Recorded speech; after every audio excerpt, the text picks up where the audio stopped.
but he was also impressed.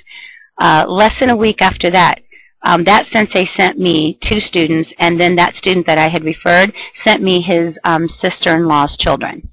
So it really does work if you will take the time to show people that you care.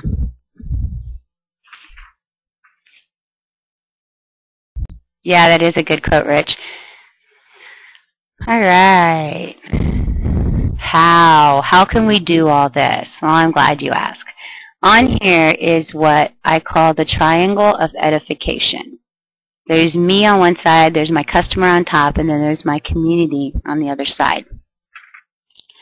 Being the person that I am, I have 10 more rules for you. And so I'll go a little bit slower so that you guys can write these down if you want to. This is how you make the triangle of edification work. Has anybody heard of the triangle of edification other than me?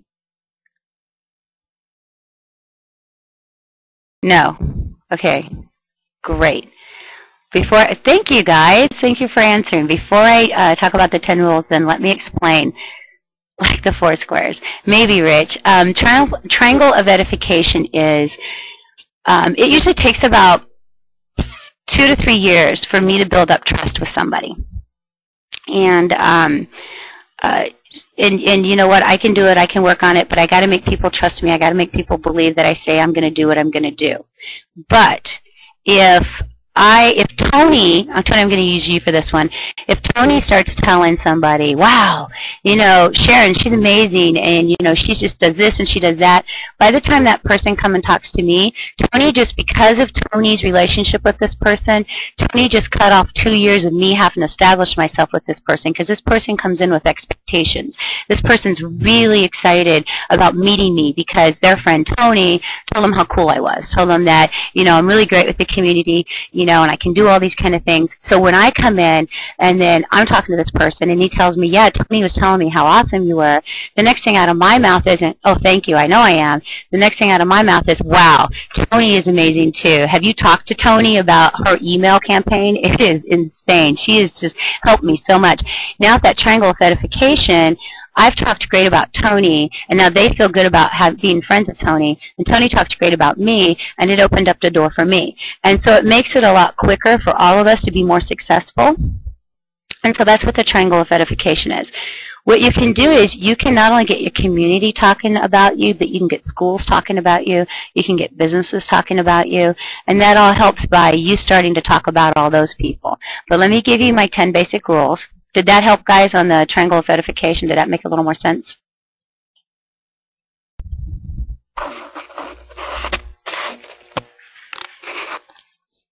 Okay, good. Thanks. We'll see after the rules. Thanks, Michael. Third party credibility. Right, Tony. Thanks for saying all those nice things about me, Tony. I appreciate it. Okay, here's my 10 basic rules. Do these people have jobs? You're so funny. All right, number 1, networking is about helping people first. All right, for the triangle of edification to work, you have to make sure that you understand your first priority is helping those people around you first. Number 2, you have to recognize a lead for someone else when you hear it. Last night, I was at my community, one of my community board meetings, and one of the police officers came up to me, and he was asking me about teaching a program. And that program was just not anything that I could teach. I mean, my husband could probably teach it, but it doesn't really fit within our persona of community service and community development. And so what I did was I told him about another sensei. This sensei teaches Kung Fu, but this is something that the sensei would be really good at. And so I told him about this other sensei. I gave him the phone number out of my purse, and then I came back to the school, and I called that sensei right away, and I told that sensei about this lead at the meeting.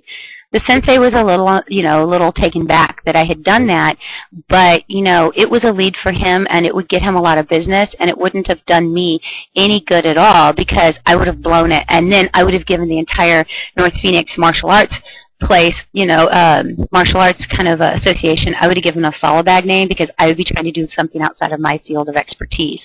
So I recognized a lead that was for somebody else. Now hopefully that person, when he hears something that's more for him about kids, he'll send it my way because that's what we should be doing for each other. Number 3, it's sincere effort rather than keeping score. I have some people that I have helped for 4 years, and not one time have I gotten anything back from those people in particular.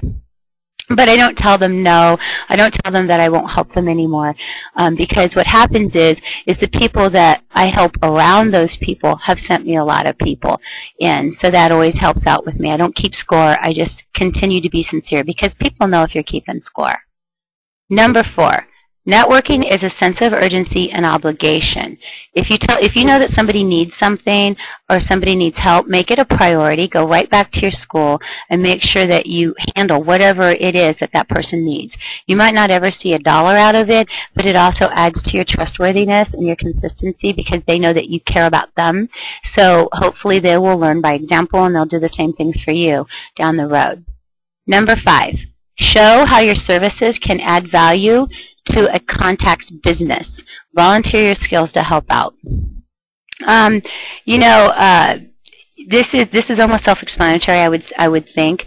You don't always kind of want to be a walking billboard, but like the community projects and the boards that I sit on, whenever there's something that somebody needs, they need someone to man a booth, they need someone to do a clothing drive. I'm the first person to volunteer my school. Yes, absolutely, Rich. I'm the first person to volunteer my school. I'm the first. My son is currently working as a camp counselor in the inner city with homeless kids, and they don't have back-to-school supplies. So I just immediately said, of course, my black belts would love to raise the school supplies for the kids. So now we're currently in a black belt against color belt race to raise all the school supplies that these 100 homeless children need to go back to school. That's how my services add value to the context of other people. Number 6, networking is showing gratitude. Remember to say thank you.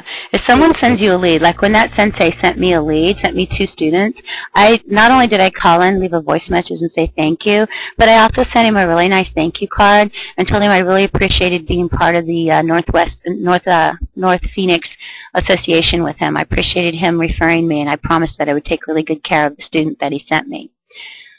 People really appreciate helping someone that knows how to show gratitude. Number 7, networking is maintaining trust.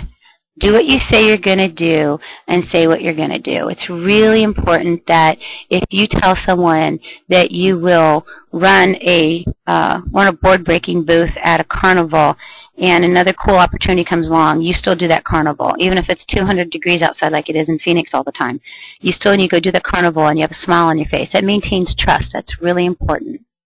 Number 8. Networking means spending some of your time selling other people's services. I cannot tell you how many times I sell other people's services. I'm always selling ChampionsWay, well, because they rock. That's why we're all here. But I also sell other people's restaurants. I sell other people's car services, other people's dentist services, because I believe in it. When people see that I'm not afraid to help other people make money, they're more likely to spend money with me. 9, networking is time consuming. I'm not going to lie to you guys. This will take up all of your time if you allowed it to.